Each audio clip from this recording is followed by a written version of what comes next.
Inclusive, a nossa produção separou uma série de trechos das falas dos vários advogados que expuseram as suas defesas. A terceira sessão do julgamento contra Jair Bolsonaro e outros 7 réus dessa suposta tentativa de golpe, segundo dia, na verdade, foi marcado pelos questionamentos das defesas sobre a atuação de Alexandre de Moraes nesse processo. O advogado do general Augusto Heleno, Matheus Milanês, ele confrontou o ministro relator e sugeriu que o magistrado tenha assumido um papel de investigador e não seria imparcial no julgamento. A gente separou justamente esse trecho, acompanhe. Qual o papel do juiz julgador? Ou é o juiz inquisidor? O juiz é um imparcial, o juiz é um afastado da causa, porque o magistrado tem a iniciativa de pesquisar as redes sociais da testemunha. Não que o ponto não seja relevante, pode às vezes ser irrelevante, mas quem tem a iniciativa probatória, a quem compete o ônus da prova? Ao Ministério Público. Juiz inquisidor, esse é o questionamento. Na apresentação, na fala do advogado de Augusto Heleno, muitos questionamentos em relação à maneira como o ministro relator Alexandre de Moraes se posicionou durante esse processo. Chamar os nossos comentaristas, o Roberto Mota está ao vivo no Rio de Janeiro, acompanhou o segundo dia de julgamento, as defesas feitas pelos advogados de alguns dos réus e, em destaque, o advogado de Augusto Heleno. Mota, seja bem-vindo, ótima noite a você. O que é preciso trazer e considerar em relação às críticas que foram feitas pelo advogado de Augusto Heleno, Mota? O advogado do general Heleno levantou um ponto grave, que muitos juristas de renome já levantaram e que nós mencionamos aqui ontem. Boa noite, Caniato, boa noite aos meus colegas de bancada, boa noite à nossa audiência. Esse ponto diz respeito à violação da separação de funções no sistema acusatório.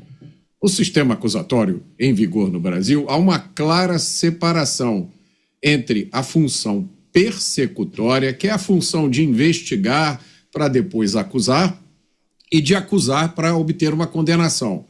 Essa função é separada da função jurisdicional, que é a função de julgar. A função persecutória é da polícia e do MP. A função jurisdicional é do judiciário, dos magistrados.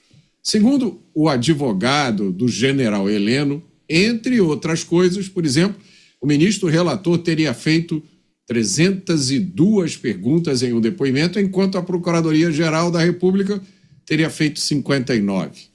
O ministro relator também teria perguntado a uma testemunha sobre uma postagem em rede social, postagem essa que não constava dos autos.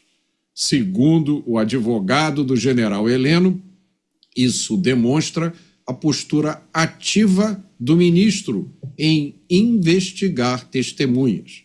E, diante disso, o advogado pergunta qual é o papel do juiz julgador ou é juiz inquisidor. A quem compete o ônus da prova? O próprio advogado responde: ao Ministério Público.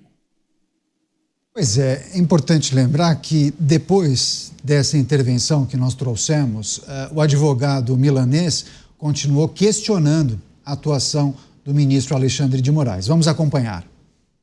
E aqui eu trago uma citação bem curiosa, em que fala que é de ferrajolha a lição de que no sistema acusatório, diante da rígida separação de papéis entre sujeitos processuais, que esse é o ponto característico, não é possível que o juiz assuma a iniciativa da prova, do mesmo modo que o acusador não pode exercer a função de julgar. E aqui eu trago ainda uma outra lição do professor Auli Lopes Júnior, em que ele fala: é da essência do sistema acusatório a aglutinação de funções na mão do juiz. Não existe imparcialidade, pois uma mesma pessoa busca a prova e decide a partir da prova que ele mesmo produziu. E eu trago uma citação aqui do próprio ministro Luiz Fux, na ADI 6298, onde ele traz um curioso pensamento. A legítima vedação à substituição da atuação probatória do órgão acusador significa que o juiz não pode, em hipótese alguma, tornar-se protagonista do processo.